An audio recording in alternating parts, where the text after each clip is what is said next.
UPI ಅಲ್ಲಿ 5 ಲಕ್ಷ ತನಕ transfer ಮಾಡ್ಬೋದಾ? ಎಲ್ರೂ ಮಾಡ್ಬೋದಾ? ಯಾರಿಗ್ ಬೇಕಾದ್ರೂ ಮಾಡ್ಬೋದಾ? ಸಾಧ್ಯನಾ ಇದು? ಹಾಯ್, ಎಲ್ಲರಿಗೂ ನಮಸ್ಕಾರ. ನಾನ್ ನಿಮ್ಮ ನೇತ್ರಾವತಿ. ಇವತ್ ಬಂದಿದ್ದೀನಿ ಒಂದು ಹೊಸ ಇಂಟ್ರೆಸ್ಟಿಂಗ್ ಟಾಪಿಕ್ ಜೊತೆಗೆ.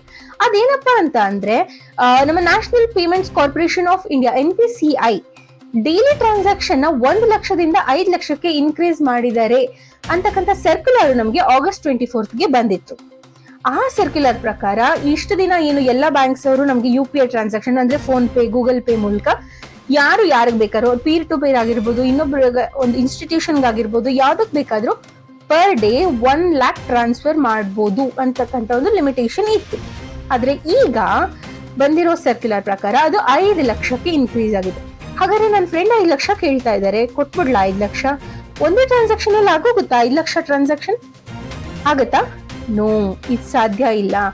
ಕೊಟ್ಟಿರೋದು ಎಕನಾಮಿಕ್ ಟೈಮ್ಸ್ ರಿಪೋರ್ಟ್ ನ ಪ್ರಕಾರ ಈ ಒಂದು ಬೆನಿಫಿಟ್ ನ ಕೊಟ್ಟಿರೋದು ಕೇವಲ 3 ಕ್ಯಾಟಗರೀಸ್ಗೆ ಮಾತ್ರ. 3 ಕ್ಯಾಟಗರೀಸ್ಗೆ ನಾವು ಟ್ರಾನ್ಸ್ಫರ್ ಮಾಡಬೇಕು ಅಂತಂದ್ರೆ ಮಾತ್ರ 5 ಲಕ್ಷ ತನಕ ಪರ್ ಡೇ ಪರ್ ಟ್ರಾನ್ಸಾಕ್ಷನ್ ನಾವು ಅಷ್ಟು ಟ್ರಾನ್ಸ್ಫರ್ ಮಾಡಬಹುದು. ಯಾರು ಬೇಕಾದ್ರೂ ಮಾಡಬಹುದಾ? ಹೌದು, ಯಾರು ಬೇಕಾದ್ರೂ ಈ ಟ್ರಾನ್ಸಾಕ್ಷನ್ ನ ಮಾಡಬಹುದು.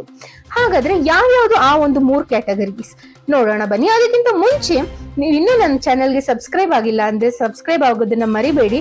ಹಾಗೆ ಒಂದು ಲೈಕ್ ಹಾಗೂ ಶೇರ್ ನ ಮಾಡೋದನ್ನ ಕೂಡ ಮರಿಬೇಡಿ.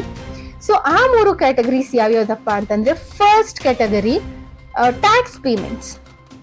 ಸೊ ನೀವೇನಾದ್ರು ಟ್ಯಾಕ್ಸ್ ಪೇಮೆಂಟ್ಸ್ ಮಾಡಬೇಕು ಅಂತ ಅಂದ್ರೆ, UPI ಮೂಲಕ ಮಾಡಬೇಕು ಅಂತ ಅಂದ್ರೆ ಅದಕ್ಕೆ ನಿಮಗೆ ಲಿಮಿಟೇಷನ್ ನ ಇನ್ಕ್ರೀಸ್ ಮಾಡಲಾಗಿದೆ.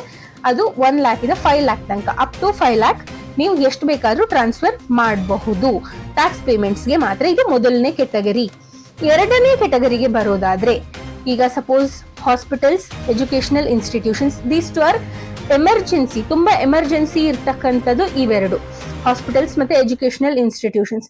ಸೊ ಯಾರಿಗೋ ಸೀರಿಯಸ್ ಆಗಿದೆ, ಇಷ್ಟ ಅಮೌಂಟ್ ನ ಕಟ್ಟಲೇಬೇಕು, ಬ್ಯಾಂಕ್ ಹೋಗಕ್ಕಾಗಲ್ಲ, ಚೆಕ್ ಡ್ರಾ ಮಾಡಕ್ಕಾಗಲ್ಲ, ಈ ತರ ಕೇಸಸ್ ಅಲ್ಲಿ ಯಾರೇ ಆಗ್ಲಿ ಏನ್ ಯೋಚನೆ ಮಾಡ್ತಾರೆ? UPI ಬಗ್ಗೆ ಮಾತ್ರ ಯೋಚನೆ ಮಾಡ್ತಾರೆ. ಸೊ UPI ಈಗ ಹಾಸ್ಪಿಟಲ್ ಅಲ್ಲಿ 1-2 ಲಕ್ಷ ಬಿಲ್ ಆಯ್ತಪ್ಪ ಅಂತ ಅಂದ್ರೆ, ನಾನು ಇವತ್ತು 1 ಲಕ್ಷ ಕಟ್ತೀನಿ, ನಾಳೆ 1 ಲಕ್ಷ ಕಟ್ತೀನಿ ಅಂದ್ರೆ ಯಾರು ಕೇಳ್ತಾರೆ? ಕೇಳಲ್ಲ ಅಲ್ವಾ? ಸೊ ಅದಕ್ಕೋಸ್ಕರ ಅಂತ ಹೇಳಿ ನ್ಯಾಷನಲ್ ಪೇಮೆಂಟ್ಸ್ ಕಾರ್ಪೊರೇಷನ್ ಅವರು ಹಾಸ್ಪಿಟಲ್ಸ್ಗೆ ಮತ್ತೆ ಎಜುಕೇಶನಲ್ ಇನ್ಸ್ಟಿಟ್ಯೂಟ್ಸ್ ಅಂದ್ರೆ ಸ್ಕೂಲ್ ಫೀಸ್ ಪೇಮೆಂಟ್ ಮಾಡಬೇಕಾದ್ರೆ ಕೂಡ ಈ ಒಂದು ಲಿಮಿಟ್ ನ ಅಪ್ ಟು 5 lakh ಇನ್ಕ್ರೀಸ್ ಮಾಡಿದ್ದಾರೆ.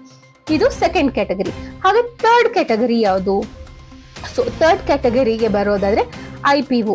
ನಾವು IPO ಇನ್ವೆಸ್ಟ್ಮೆಂಟ್ ಮಾಡ್ಕೋತೀವಲ್ವಾ, ಸೊ ಅದರಲ್ಲಿ IPO ಮತ್ತೆ RBI retail direct schemes. RBI schemes ಏನೇನಿದೆ ರಿಟೇಲ್ ಆಗಿ ಕೊಡ್ತಾರೆ, ಆ ಒಂದು ಸ್ಕೀಮ್ಸ್ಗೆ ಹಾಗೂ IPO ಅಂದ್ರೆ ಇನಿಷಿಯಲ್ ಪಬ್ಲಿಕ್ ಆಫರಿಂಗ್.